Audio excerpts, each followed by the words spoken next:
So, codependency. Now, I think it's quite a complex subject, and we often associate codependency with only relationships. But I think that codependency itself, it has this internal aspect, so kind of relationship with ourselves, and the external aspect, and so obviously the relationship with other people. So on the external level, we know that codependency is associated with these relationships where we kind of enable the other person to continue with maybe negative behaviors, maybe addictions, maybe abuse, or anything that it might be bad for them. So in a way, it's like making someone dependent on us, right? That's kind of the core of codependency, where we create conditions where we sacrifice ourselves even to some extent, where we take care of another person to a point where we stop taking care of ourselves. So we create this kind of enabling relationship where we take responsibility for another human being, where we try to maybe even control them, control their lives, control their behaviors. So basically we assume this role where we feel like we are basically responsible for someone. And I think that codependency is not just present, or rather where we kind of struggle with codependency, where we are codependent people, right? Where we operate with this pattern of codependency when relating to other people. What happens is that it's not directed to just one person. It's not just present in one relationship, but basically we adopt this pattern and we use it to relate to other human beings. So anyone really. But usually it's most prominent in these intimate relationships. That's where that's where our codependency comes out most. So I said that, okay, there's this external element of codependency, but also I think most importantly, there is this internal one. So kind of our self-concept, self-identity, or simply relationship with ourselves. So what I mean by that is that you need to be a specific person with specific beliefs, with specific characteristics to be codependent, right? So I think that anything in life, anything that we do in life, it starts with ourselves basically. So whoever we are, what sort of values we hold, what sort of beliefs we hold, these are going to influence our relationships with other people. And of course, there's this idea of our childhood really. So our relationship with our caretakers. So how we were treated as a child, how we were related to as children, right? So how our parents or caretakers treated us, how they related to us, and then our response to that. So basically through that relationship with our caretakers, which we kind of start to interpret in our own way, right? That then serves as a template for future relationships. So as children, we start to make sense of that. How should we relate to other people? How should we relate to our parents? To feel good, to feel loved, to get attention from them even, right?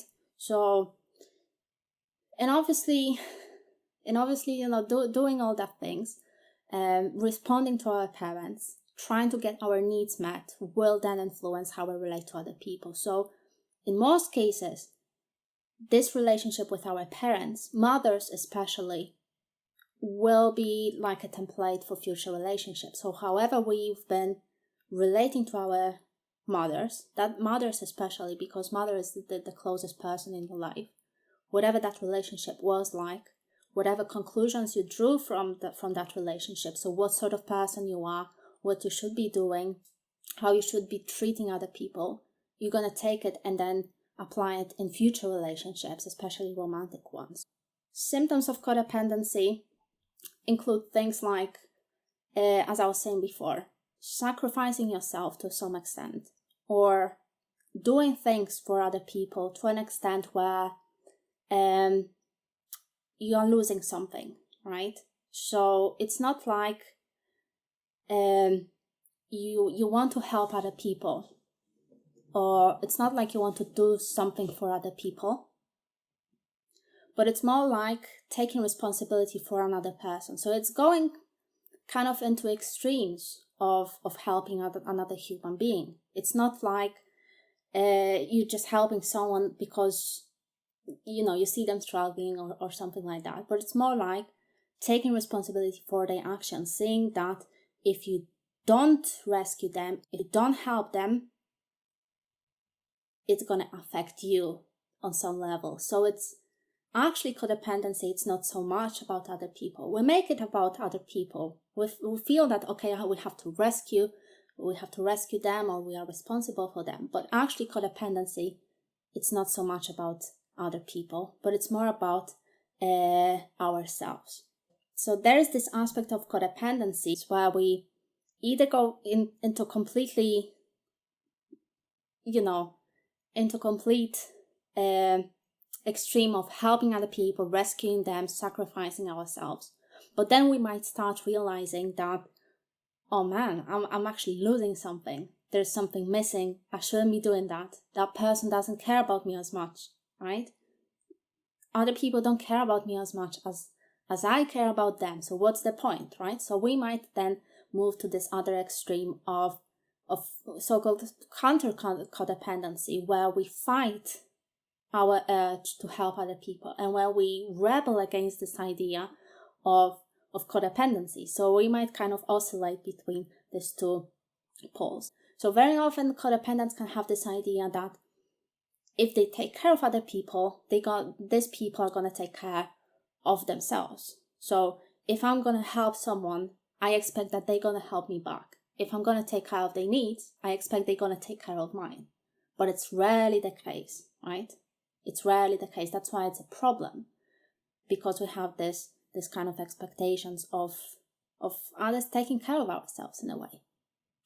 And then what happens is that we realize that it's not happening at all, right? So basically we can then oscillate. We can go back to this other point of trying to be super independent, self-reliant,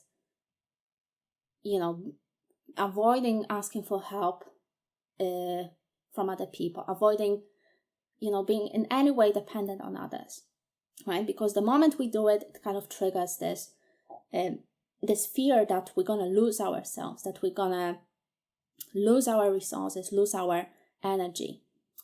Very often, this kind of pattern of relating to others and relating to ourselves can be associated with kind of self-rejection, self-denial, where we deny our own needs, right? Where we when we are not very focused on what we want and what we like. And actually for many people, depending on severity, it might be difficult to find out what is it that we need or what is it that we want in the first place, right? And that is not only because we are so oriented externally and so invested in other people, but very often I think the core of this problem is actually having all these beliefs that if we don't help other people, if we don't sacrifice ourselves, or if we don't rescue them, or if we don't prioritize their needs, we're gonna be basically, in a way, seen as bad people. We're gonna be seen as, you can add any adjectives to that. Obviously, it's gonna depend on your history, on what sort of beliefs you might be having. But regardless of the belief, regardless of the adjective that you might use, so I used here the common one, which is I'm bad. If I don't help someone, if I ignore them, if I don't take care of their needs, I'm a bad person. That's a very general one. And obviously, as with any kind of beliefs, what happens is that we're going to start experiencing different emotions associated with this belief and with any kind of acting that triggers that belief. So for example, if we have a thought that, or maybe I'm investing too much into that relationship, maybe I need to spend more time on myself, maybe I'm losing my time, maybe I'm wasting my life in a way by being so oriented externally. every time it happens, what happens is that we're going to start experiencing different emotions such as guilt, anxiety, shame. But I think guilt would be the most common one. That's what usually keep us stuck in this pattern, because how can you focus on yourself if it's making you feel guilty? If you feel like it's a crime, right? If it's something that you expect to be punished for. That is obviously a pattern from childhood.